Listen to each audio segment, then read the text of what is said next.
नमस्कार दोस्तों, advance class online platform पे मैं ब्रजेश कुमार करंट अफेयर्स के साथ आपका स्वागत करता हूं। तैयार हो जाइए करंट अफेयर्स के बेहतरीन क्वेश्चंस बेहतरीन जानकारी के साथ।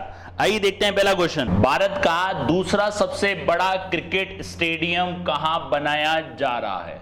दोस्तों पूछा इसमें दूसरा सबसे बड़ा क्रिकेट स्टेडियम। अगर पहले की बात करें तो पहला कहां पे आपका अहमदाबाद में, पहला कहां है आपका दोस्तों अहमदाबाद में। अब दूसरा जो बनेगा दोस्तों कहां बनेगा? वो जयपुर में। ध्यान रखना, दूसरा सबसे बड़ा क्रिकेट स्टेडियम कहां बनेगा? ये जयपुर में।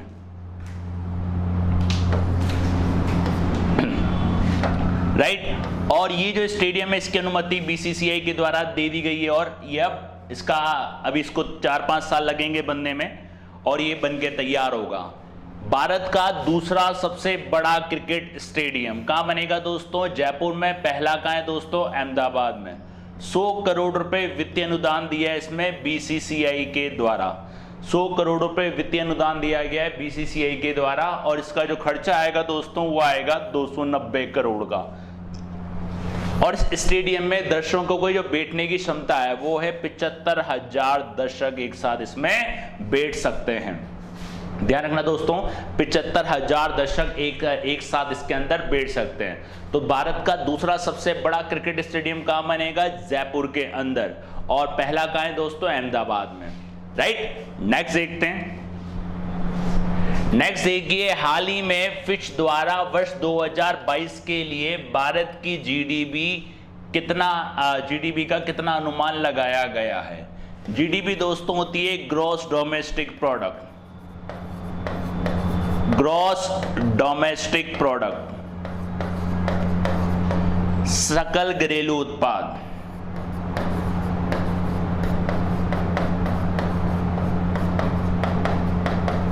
अब जीडीपी को देश की विकास दर भी कहा जाता है। जितनी जीडीपी बढ़ेगी उतनी देश की विकास दर भी बढ़ेगी।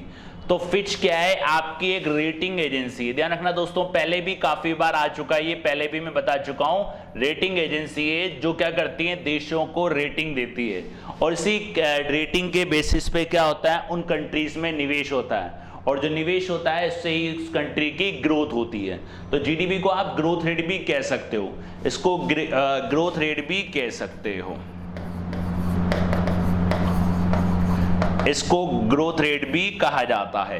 तो पहले जो इसका अनुमान लगाया था इसने 12.8% लगाया था 2022 के लिए, 21-22 के लिए। 2022 के लिए पहले लगाया था 12.8, अब इसने लगाया कितना?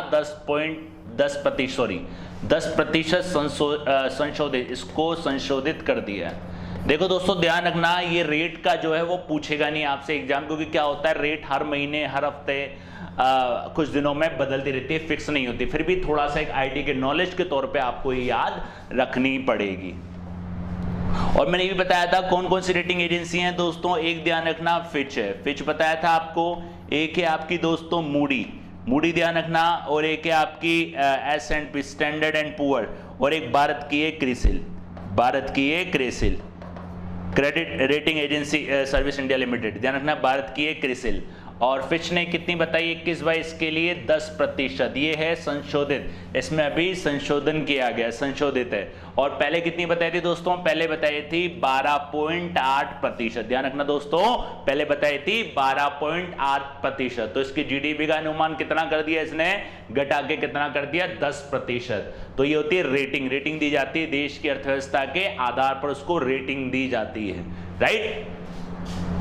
नेक्स्ट देखिए दोस्तों, केशव दत्त का संबंध किस क्षेत्र से था? ये थे आपके खेल से इनका संबंध था। जो केशव दत्त थे इन्होंने अपने ध्यानचंद जी के साथ, ये हॉकी प्लेयर थे, ध्यानचंद जी के साथ भी नेतृत्व करा था हॉकी के अंदर।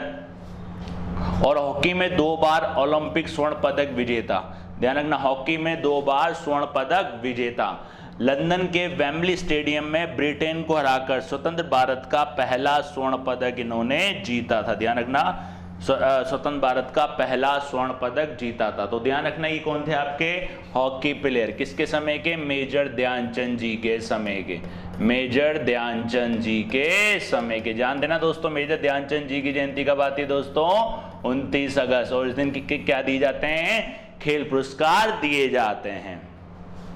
राइट, नेक्स्ट देखिए दोस्तों, किसे ऑल इंडिया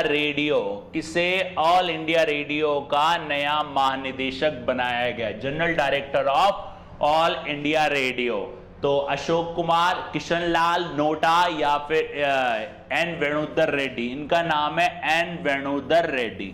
ध्यान रखना, एन वेणुधर रेड्डी को ऑल इंडिया रेडियो का नया जनरल डायरेक्टर बनाया गया है। ये एन वेणुधर रेड्डी हैं, ध्यान रखना, N Venudhar Reddy All India Radio के नए महानिदेशक। और ऑल इंडिया रेडियो की स्थापना हुई थी 1936 में। मुख्यालय है नई दिल्ली में।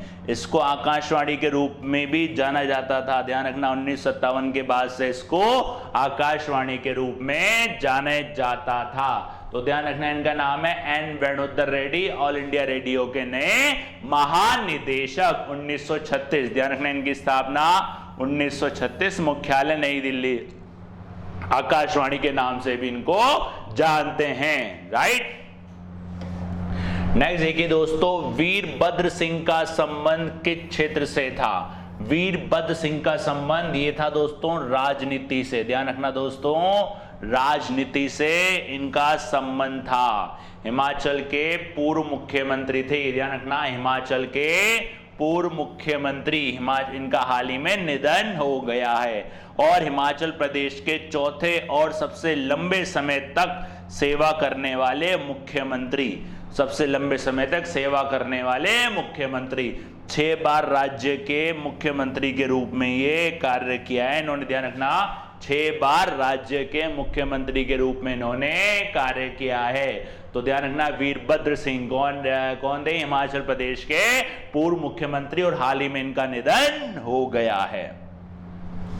नेक्स्ट देखिए दोस्तों, किसे हम्बोल्ट रिसर्च पुरस्कार से सम्मानित किया गया है। ये एक, ध्यान रखना दोस्तों, जर्मनी का एक पुरस्कार है जो दिया जाता है वैज्ञानिक और अर्थशास्त्र में। वैज्ञानिक और अर्थशास्त्र में दिया जाता है, याद रखिएगा। और इसमें अच्छे योगदान के लिए दिया जाता है। सम्मानित किया गया दोस्तों कौशिक बसु को। ये किया गया है कौशिक बसु को। ध्यान रखना, ये कौन है, भारतीय अर्थशास्त्री कौशिक बसु। इनको ये पुरस्कार दिया गया है, किसको, कौशिक बसु को। ये ध्यान रखना, कौशिक बसु, भारतीय अर्थशास्त्री कौशिक बसु। और हम्बोल्ट रिसर्च पुरस्कार जर्मनी। ध्यान रखना, हम्बोल्ट रिसर्च पुरस्कार जर्मनी। और ये पुरस्कार दुनिया भर के वैज्ञानिकों और अर्थशास्त्री को उनके योगदान के लिए दिया जाता है। ध्यान रखना, उनके योगदान के लिए दिया जाता है। और ये भारतीय अर्थशास्त्री कौशिक बसु, इसमें जो पुरस्कार राशि होती है दोस्तों वो होती है 60,000 यूरो। ध्यान रखना, वो होती है दोस्तों 60,000 यूरो। तो कौशिक बसु को ये पुरस्कार दिया गया है। राइट, नेक्स्ट देखिए दोस्तों, किस मेट्रो रेल कॉरपोरेशन ने पहली यूपीआई आधारित पार्किंग सेवा लॉन्च की है। पार्किंग सेवा लॉन्च की, ये ध्यान रखना दोस्तों दिल्ली में है। ध्यान रखना, Delhi metro, Delhi DMRC, Delhi metro rail corporation. और इसकी स्थापना दोस्तों 1995 में। इसके अध्यक्ष या इसके डायरेक्टर आप बोल सकते हो वो हैं मंगू सिंह। ध्यान रखना दोस्तों, मंगू सिंह। और अगर इसके पहले डायरेक्टर की बात करूँ, वो नाम है इनका ई श्रीधरन। नाम हो आपको ई श्रीधरन, जिनको मेट्रो में इनके नाम से भी जाना जाता है। तो ये शुरू करा है दिल्ली मेट्रो ने। ध्यान रखना दोस्तों, ये शुरू करा है दिल्ली मेट्रो ने, दिल्ली मेट्रो रेल कॉरपोरेशन,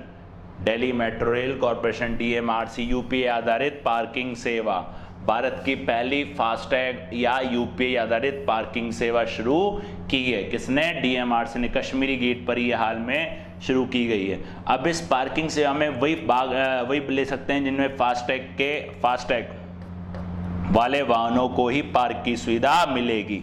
केवल फास्टैग वाले वाहनों को इसके अंदर पार्किंग की सुविधा मिलेगी। और QR कोड और UPI के द्वारा भी इसमें भुगतान किया जा सकता है।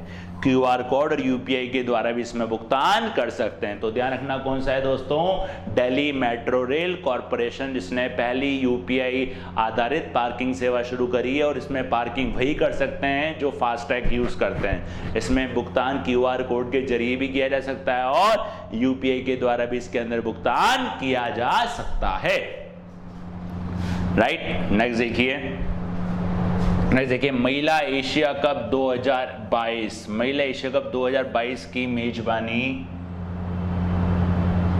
महिला एशिया कप 2022 की मेजबानी किस शहरों के द्वारा की जाएगी? ये ध्यान रखना, महिला एशिया फुटबॉल कप, महिला एशिया फुटबॉल कप की मेजबानी किसके द्वारा की जाएगी? मुंबई और पुणे। ध्यान रखना है मुंबई और पुणे, इसमें ध्यान रखना मुंबई पुणे, और इसमें आंसर होगा आपका 1 और 2 दोनों। अभी हाल ही में कोविड-19 की वजह से स्थानों को थोड़ा सा हटा दिया गया है, थोड़ा सा चेंज कर दिया गया है। फुटबॉल ध्यान रखना मुंबई पुणे में होगा। 2022 महिला एशियाई कप की मेजबानी, महिला एशियाई कप की मेजबानी यात्रा के समय को कम करने के लिए भुवनेश्वर गुजरात के स्थानों को हटा दिया गया है। पहले भुवनेश्वर गुजरात में होने वाला था, लेकिन अब कोविड की वजह से इनको हटा दिया गया है। और ये किस लिए किया गया है? बायोमेडिकल बबल को सुनिश्चित करने के लिए। अब बायोमेडिकल बबल क्या होता है? जैसे कि कोई खिलाड़ी है उसका 3 बार कोविड टेस्ट होता है, 3 बार रिपोर्ट नेगेटिव आने पर तो उसको फिर बायो बबल के तहत रख दिया जाता है। और बायो बबल में ये होता है, इसमें बाहरी दुनिया से उसका लिंक टूट जाता है, बाहरी दुनिया से इसका कोई संपर्क नहीं रहता, बाहरी दुनिया से कोई संपर्क नहीं रहता। कोविड की वजह से ऐसा किया गया तो कहलाता है, इसमें कोविड की पूरी जांच होती है, 3 बार रिपोर्ट नेगेटिव आए उसके बाद उनको बायोमेडिकल बबल में खिलाड़ियों को रखा जाता है, जिससे कोई भी कोविड फैलने का खतरा ना हो। और इसमें क्या होता है, बाहरी दुनिया से संपर्क इसमें टूट जाता है, मतलब आप कोई भी खिलाड़ी बाहर नहीं जाता, इसलिए वो होता है बायोमेडिकल बबल। ध्यान रखना, बायो खिलाड़ियों को इसके तहत रखा जाता है सुनिश्चित करने के लिए। राइट, नेक्स्ट देखिए दोस्तों, किस राज्य ने अपने एक फायरिंग रेंज का नाम बॉलीवुड अभिनेत्री विद्या बालन के नाम पर रखा है? विद्या बालन के नाम पर रखा है दोस्तों, ये राज्य है जम्मू कश्मीर। देखिए दोस्तों, फिर जम्मू कश्मीर आ गया, अब पहले भी आ चुका है। किसके लिए आ चुका है? सुकून ऐप, मानसिक स्वास्थ्य ऐप, उसके अलावा एक हौसला, याद हो तो हौसला महिला उद्यमिता के लिए, उसके अलावा दरबार मूव की जो प्रथा थी वो इसने ख़त्म करी है दोस्तों। और पहला फुल वैक्सीकरण वाला जो गांव है, यहाँ पे फुल वैक्सीकरण वाला वो भी कहाँ है? जम्मू में। तो जम्मू देखिए दोस्तों, बार बार किसी न किसी रूप में फेमस हो रहा है। जम्मू कश्मीर आपको याद भी होगा, और एक बार अब दोबारा आ गया विद्या बालन के नाम पर। इसका नाम रखा है बालन फायरिंग रेंज। ध्यान रखना, विद्या बालन फायरिंग रेंज अपनी एक फायरिंग रेंज का नाम बॉलीवुड अभिनेत्री विद्या बालन के नाम पर रखा है। इसका नाम है बालन फायरिंग रेंज। ये कहाँ पे दोस्तों? बारामूला गुलमर्ग में। भारतीय सिनेमा में उनके योगदान के लिए, ध्यान रखना, भारतीय सिनेमा में उनके योगदान के लिए इनका नाम बदला गया है। ध्यान रखना, विद्या बालन के नाम पर जम्मू कश्मीर।